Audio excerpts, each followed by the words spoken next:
Hey there and welcome back. If you're new around here, my name is Jill, and around here we are creating a life that we love. We do it on a budget with a little bit of creativity and giving zero attempts to keep up with any Joneses. And today we're going to be making some sourdough bread. So I have not made my own loaf of sourdough bread in about a year and a half since I moved to Kansas. I've made it in this house. I used to make it in Idaho, but I've never made it since we actually moved here. I've just been too busy to keep up with the starter, and lucky me, I went trick-or-treating with my kids and somebody gave me a sourdough starter as a mommy trick-or-treat gift. So I was very excited about that. So today I'm going to be making my first loaf in a long time. Now, if you are looking for a scientific recipe of how to make sourdough perfect with the perfect air pockets and the right down to the gram, this is not your video.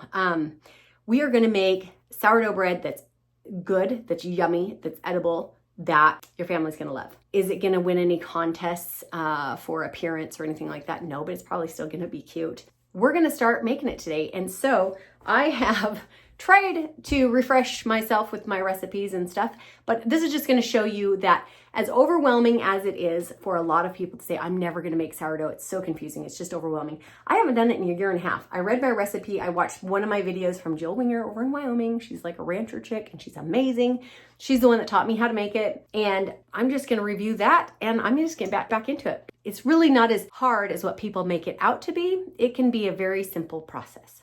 So let's start with the ingredients we need and the supplies that we need and some of the stuff that we think that we need, but we don't really need, or we can find fantastic substitutes for it. So here we are. There's a few things that we're gonna need for supplies. Pretty basic. You can buy top-notch, top-of-the-line stuff, but if you're just trying to figure out if you like making sourdough bread, don't go spending $100 or more buying a good stock pot, cast iron enameled, or all these proofing baskets and stuff. Let me show you some ways that maybe you can figure out how to get it done without spending all the money, just to figure out if you even like making it. It's not everybody's thing. Keeping up with the starter is not as hard as what most people think it is, but it is something. So let's start with, first of all, obviously we're gonna need a bowl. I prefer glass over plastic or metal. We're gonna need a proofing dish. Can it be a rope basket? It sure can. It makes these wonderful little patterns on your bread. Now, is there any specific reason that it has to be a fabric proofing basket? I don't think so. I'm pretty sure that my grandmother or your grandmother didn't have a rope proofing basket. Pretty sure she probably just used a bowl. So you don't need this, but let me tell you a little something about a couple ways that I got around buying an expensive proofing basket. One is this right here. Actually, I think it came from Hobby Lobby or Walmart or something, and it was only about $3 or $4, maybe $5. And it is basically like a living room decorative basket. I sanitized it. I did all the stuff. I did some seasonings on it. It's got flour kind of built into the cracks. It's, I don't know, to me, it's no different than the ones that you'd buy off of Amazon. Correct me if I'm wrong there, but I don't think it is. Also, before we moved here to Kansas, we lived in Idaho, but we owned both properties. And so we would come here for a month or so at a time and we would work on updating this house so that it would fit our needs. I brought my sourdough starter with me, giving it away as I came through all the states. I have sourdough starter in 3 or 4 states now, or did at that time. But I didn't bring, my pots and all this stuff. So when I got here, I just went down to the thrift store. And what I found was, I found these baskets. Turns out of the two, this was better than this one. This one's too big and didn't leave any type of pattern. This one is still a little bit too big, and I would still put a towel over it because I didn't want my my bread poking out through those things, but it still left a little bit of a design. This cost me maybe 25 cents. Also, I didn't have one of these big things, so I just found it was a crock, like the actual crock, like a sourdough crock, but it was shaped just like this. It was a pot like this, but it was made of that and had a glass lid. It worked like a charm. I ended up dropping it or something and breaking it, so I don't use it anymore. But that's what I used here in Kansas when I was here. I didn't go out and spend a bunch of money to get it. So that's what you can do too if you just want to see if this is your thing or not. Get a little bit creative. So we got the proofing basket, we got a bowl. We're going to use some sort of a towel to cover our stuff. We got the thing we're going to cook it in. Here's some things that and then of course, all your measuring stuff. Here's some little hacks that I do. This right here, I buy this at the dollar store. It is lid covers, and I use this large one to go over my proofing basket because I do not like my bread or my starter to get crusty from the air. I want it to be crusty from baking. So I use that to keep the air off of it. So this is, $1.25. Go to the five quarter store, pick this up. That's all the supplies. Maybe a little square of parchment paper to keep your bread from sticking to your crock pot. The ingredients that you need are very simple. You need some filtered water, some good quality salt. I switched this year to Redmond's. There's reports on the internet that apparently Redmond's is really quality salt when it comes to making bread. I don't know if that's actually true. I just switched because I just did a little bit more research on stuff and found that this might be a little bit cleaner and with more vitamins and minerals in it. Beside the point. Anyway, this is ground corn. Simply that. Cornmeal, whatever you want to call it. But basically, I have a jar of popcorn kernels. I put it in a blender and this came out. And I put this on the bottom of my pot before I lay down my parchment paper, and it just kind of helps the bottom of the loaf from burning. Does it actually work? I don't know. But I learned to make sourdough bread from Jill Winger over in Wyoming. She's like a rancher chick. She's amazing. She did this. So that's what I do. Whether it's necessary, I don't know. And then of course you need some flour. Now, what kind of flour? Well, you can use any type of flour. The only thing I don't recommend is using a bleached flour. I tend to get a small bag of rye flour, and whenever I see my sourdough starter starting to get a little bit weak, I throw in some rye flour. They say rye flour like beefs up your sourdough. So that's what I do, but I don't necessarily love the idea of rye bread. I have a combination of two things. I have some whole wheat flour, and I have white flour. Anyway, everything is unbleached. So that's what I regularly feed into this, is either one of those, unless I feel like it's just not kicking it up. And then it's like I send it to the gym and I throw some rye flour in here, and that tends to always work. And then after you feed it a few more times, if there's any flavor or whatever that you maybe don't like from that, it just goes right away. When I keep my sourdough starter, I keep it in a mason jar. I put a rubber band right there so I know where it was at when I fed it. And then I know how much it grew to. So I know that that is rising very well. And then I take another smaller one of these. I put that over. I stab it with a fork a few times because I do want my yeast to breathe. I don't want it to die, but then I also want my jar to be cute. So this is simply a square of fabric that I had in my sewing bin, and I just cut it. And then I take another rubber band that I did not buy that probably came off a newspaper somewhere. And then I just wrap it right like that. And this is how I keep this on my counter. You can keep it in the fridge too. You can feed it less if you put it in the fridge. Let's get into prepping our bread for the process. It does take a while. It doesn't take a lot of time, but it takes a lot of waiting time. So we're going to use a half a cup of my sourdough starter that's well fed. If it's not well fed, you're going to get a brick. Okay, so don't do that. 1 1/4 cups of warm filtered water. 3 cups of unbleached flour of any kind, and then 1 1/2 teaspoons of sea salt. We're gonna put this together in a particular order, but it's not all that serious. What I'm gonna do is I'm gonna put this in the microwave, get it warmed up a little bit. The thing is, you don't want your water too hot because you don't want to kill the yeast by boiling it to death, but you do want it to be warm enough that they're like, ooh, this is fun, you know? It's like waking up to a warm, cozy, fun summer day. So that's what we want our yeast to experience, but not put them in a hot lava vat. It's kind of like the same theory of like if you're making like a baby bottle, like you want it warm to the touch, but you don't want it to be scorched. So we're gonna add the water to our bowl, and then we're gonna add a half of a cup of the fed starter. And as long as it's more and not less, I think you're okay. This is my sourdough stirring spoon. I use it to feed my starter and do all my stuff, which seems appropriate. I have no idea what I'm doing is what this says. It's a bit worn out. Anyway, so we're gonna mix this up. You should see lots of bubbles. So now I need to add the flour and the salt. However, I don't want to add the salt directly to this, so I'm gonna do it in the way I'm going to put the flour first and then the salt, and then I'm going to mix it all together. And this is how I do mine. I just keep a butter knife in there. I get it nice and scooped, and then I back sweep it so that I don't overpack my cups. See how it's kind of empty back here, and then I just kind of sweep it back. That way I'm not packing in my cups. 2.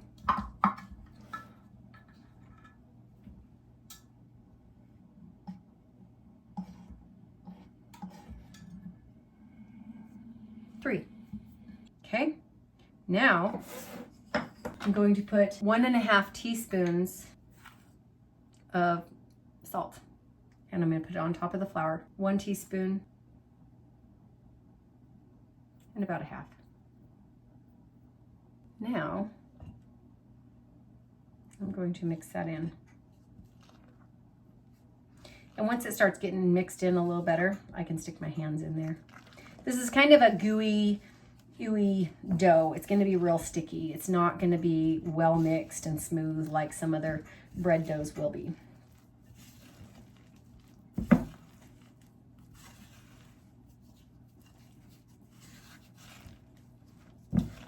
So this works out really well because our daughter was invited to a photo shoot today for a gymnastics clothing company.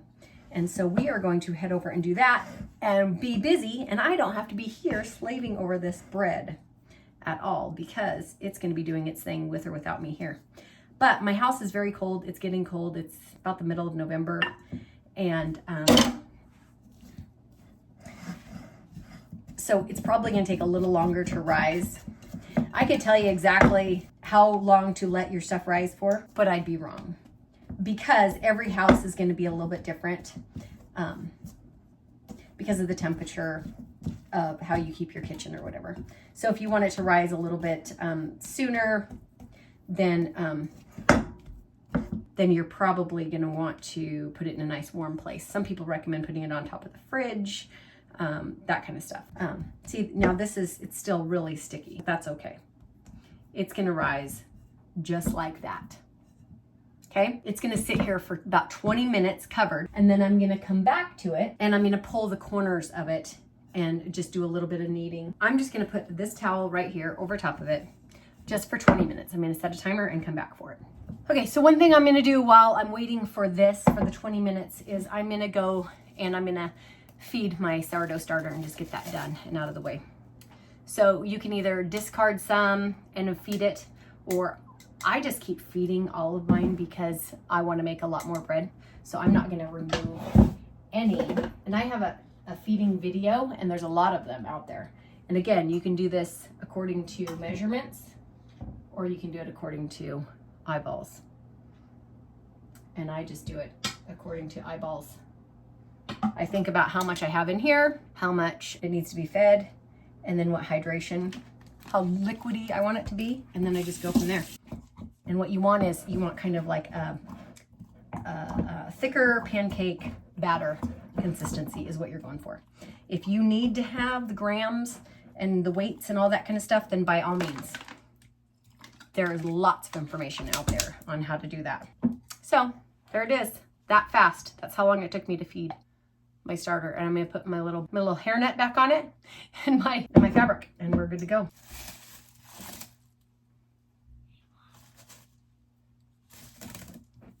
Done. Okay, it has been 20 minutes. It doesn't look a whole lot different. Put just a little bit of flour on my hands. And what I'm gonna do is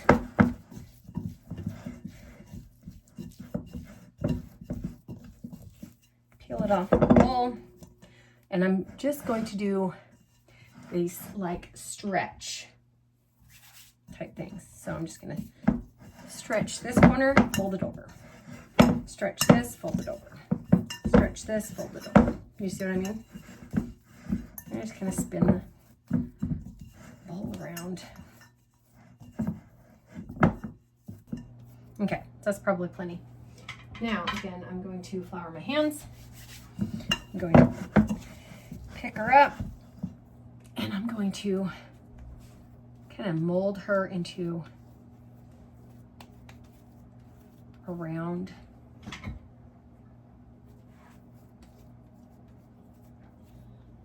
dough. And I'm doing that by just kind of, see, I'm just kind of trying to fold it. Not really fold it, roll it.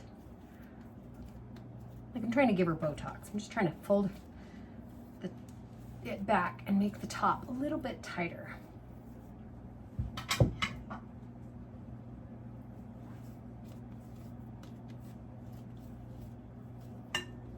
Okay. So now I'm gonna just put her back in my bowl. I'm gonna put a towel over her and let her rise overnight. But now, because I don't exactly care for my bread to get crunchy from the air. Yeah, this barely fits on this bowl.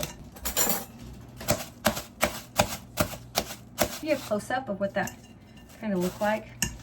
So basically, she's just rolled up in a ball. Okay, I'm gonna put this in a warm spot and come back in about 8 to 12 hours or whatever, when she's about doubled in size. Of course, depending on the warmth of your house, it may change. So you don't want it to overproof. You don't want it to get really big. You don't want it to raise above the top of the bowl or anything like that, because then you're gonna get just a bad loaf. So don't let it overproof, and make sure you're using fed starter. And that's pretty much about the only rules to a good sourdough bread. So one thing that people say to do is to do this process just before you go to bed. And then that way in the morning you wake up to a loaf of bread that's ready to continue the final proof and then pop in the oven, and then you're gonna have fresh bread that night for dinner. That's something that you could certainly do. I'm doing this in the middle of the day. It's 11:30. So what's gonna happen is I'm gonna be slightly off. I'm gonna have to bake this before I go to bed. But then in the morning, I'll have nice loaf to have some toast with. Okay, it has been about 9 hours since we put this in this bowl, and it has about doubled in size, and you can even see the air pockets that are in it. See that right there, that little dark, not there, that little dark spot? That's one of the air pockets. There's plenty of them. So when I take this out of here, I want to try my best to not pop any of those air pockets. Move this out of the way. Smells good, guys. It smells good? Okay, so I'm just gonna gently as possible, I just kind of scrape it with my nails, punch this down. You want to keep all of that air in it. We will do a little bit of folding here in a minute, but still keeping in mind we don't want to break those air bubbles. Yeah, or else it will have a bad thing. Well, like a bad sourdough bread. So now we're just going to do another one of those kind of stretch and fold. Stretch and fold. And the goal here is to not get too much flour on it, but to just kind of form it back into a ball. Sorry, I got flour all over me.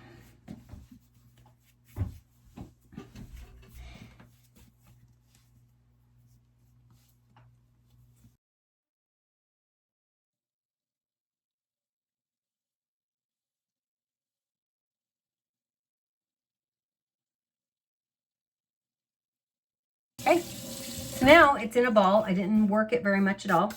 And I'm gonna wait 15 minutes, just gonna rest. Okay, here we are. So it has been a little over 15 minutes actually, because I got a phone call, but here is this.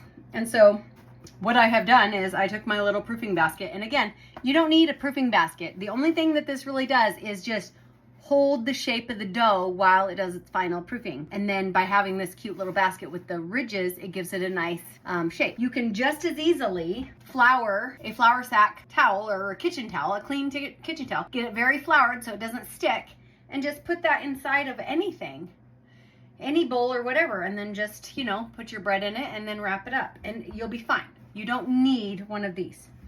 So, okay. So before we stick it in here though, I am going to move kind of some of this other flour out of the way. I'm going to shape it one last little time. And all I'm going to do is I'm just going to try to pull the tightness of the top. Can you see it any better from there? So I'm just kind of like grabbing this so that it doesn't roll. And then I'm just pulling. You should probably be on this side. Okay. Let's see if you can see it. Probably not with my hands in the way, huh? Anyway, so I'm just kind of pulling. See how it's just rolling up underneath? And then I'm just going to flip it. I'm just going to roll it again. I'm just giving a little Botox. Just getting a little facelift there on the top. I got a little flour. You see how I'm just kind of rolling it around and I'm coating it. See? Just trying to get the edges real good. Okay, now that I got that little top nice and smooth, all this little stretched out, I'm going to put this face down right there in the middle of that proofing basket. More thing, I'm just going to put a little bit of flour on the inside of that just to help it kind of not stick a little bit. It's gonna sit for like 2 to 3 hours, just until it's about twice that size again. And so then we're gonna pop it in the oven, and I'm gonna have my Dutch oven ready of the cornmeal and some parchment paper. And then we're gonna bake it. The hands-on time, maybe I should have clocked that, but I'd say your hands-on time where you're actually touching this stuff, probably less than 20 minutes really. And the rest of the time, you're just waiting. 11 hours from beginning to end. So if you want to have a loaf ready for dinner or supper that day, I think doing it like Jill Winger does, where you start it at night and you let it do that first rise overnight, and then in the morning you go and you shape it and then let it sit for 15 minutes and then put it in your proofing basket and let it proof for 2 or 3 hours. Then it's gonna be done, cooked, baked by 11 o'clock. And then you have to let it cool before you cut into it, because otherwise it kind of changes the inside and makes it kind of gummy, unless you're gonna eat the whole thing at once, which no judgment, no judgment. You could have it ready for dinner or lunch, or you could just hold on to it until supper. That's a really good time. Otherwise, if you do it in the morning, you could still get it done. You're just gonna have to do it a little bit quicker and start it a little bit earlier. Does that make sense? Okay, so our final proof is done. And it is twice as big. So the trick to getting it out of here is obviously flouring it well, but it is to put the parchment paper on top, flip it over, boom, done. See those little lines? It's got a lot of flour in it, but see all those little lines? That's what's gonna give it kind of an artistic thing. Now, before I stick it in there in the Dutch oven, I'm going to make a few little slits. You can use a razor blade, you can use whatever. I like a serrated knife. And I'm just gonna make really quick slits. You can go 3 across, you can go this and then make others, but it's hard to do designs with just the knife. So I'm just gonna go 1, 2, 3. Oops, that one was really deep. 1, 2, 3. There we go. 3 slits right across the top. My Dutch oven is right here. So now I'm just gonna put a little bit of this cornmeal. Like I said, it's just ground up corn that I put in my magic bullet. And that just kind of keeps the thing off of the bottom. And then I'm going to carefully drop that into my Dutch oven. And done. Now I'm gonna cook this in an oven at 450. I'm gonna cook it for 20 minutes with the lid on. And then after 20 minutes, I'm gonna take the lid off and cook it another 30 minutes. If you don't want as crusty of a bread, then leave the lid on the entire 50 minutes. One other little trick. I put a Pampered Chef stone in the bottom. That one, it broke, and so I never use it for anything else. So it just lives in my oven, and it helps distribute that heat across. So I don't sit this on it, it's on the rack beneath it. Let's load this up. So now I'm just gonna take this, put it on the rack right above that, and I'm gonna bake that for 20 minutes. Take the lid off and pop it back in for another 30. And we'll have some bread. 20 minutes is up. Take this out. Take the lid off. I want to let all the heat out, but that's what she's looking like right now. 30 minutes without the lid.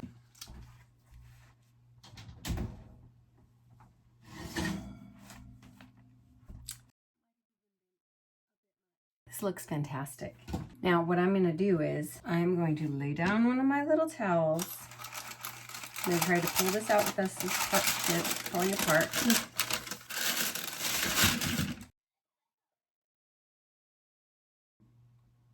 There it is. She's beautiful. That's how you know.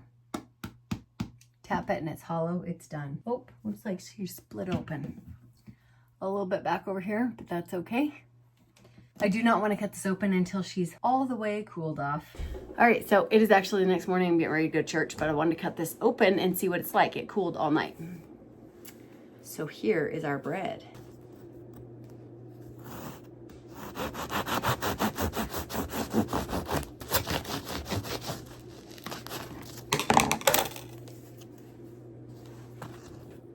There we go. It's got some air pockets, some bigger than others. but it is going to taste delicious. Don't be afraid of sourdough. It's really not as complicated. It can be as complicated as you want it to be, or it's quite simple. Those two key things and you're good to go. All right, have a great day. Please subscribe, like, follow, comment, do all the things. I would appreciate it. Thank you so much. Have a great day. God bless.